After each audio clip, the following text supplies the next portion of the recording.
Voyons les différentes rubriques du forum. Une première rubrique, Utilisation du forum, vous permet d'accéder aux annonces des modérateurs et poser des questions si besoin.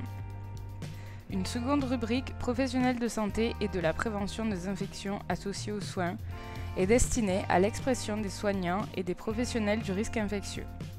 Elle est divisée en 7 sous-rubriques. Certaines sont liées à l'actualité, par exemple le sous-forum Covid-19 dans Point épidémie, la rubrique Agenda ou Forum des emplois. Une troisième rubrique est dédiée aux patients et représentants d'usagers. On retrouve quasiment les mêmes sous-rubriques. La rubrique Professionnels de santé et de la prévention des infections associées aux soins permettra aux utilisateurs correspondants de retrouver facilement le contenu qui leur est dédié et spécifique, par exemple les questions concernant les différentes normes ou réglementations sanitaires.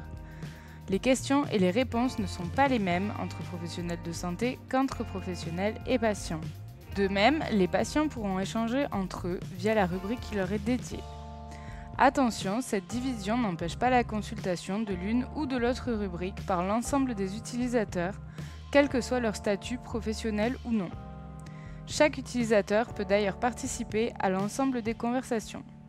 Les dernières rubriques sont dédiées aux différents outils du REPIAS, la base documentaire, les boîtes à outils ou la plateforme e-formation.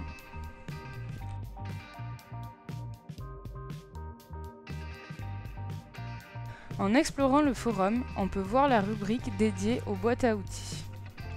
Je clique sur celle concernée, Hygiène des mains, puis je me rends dans la sous-rubrique Outils d'évaluation qui correspond à l'audit. Pour poser ma question, dans un premier temps, je regarde si elle n'a pas déjà été posée par un autre utilisateur. Sinon, je peux cliquer sur « Nouveau sujet » en haut à droite de l'écran. Dans Objets, je pense à bien renseigner des indications essentielles sur ma demande, par exemple inscription, audit, Pulp Friction, puis je renseigne ma demande dans la case inférieure. Une fois terminé, je clique sur Envoyer et c'est bon, ma demande est postée. Si je souhaite répondre à une question déjà posée, le principe est le même.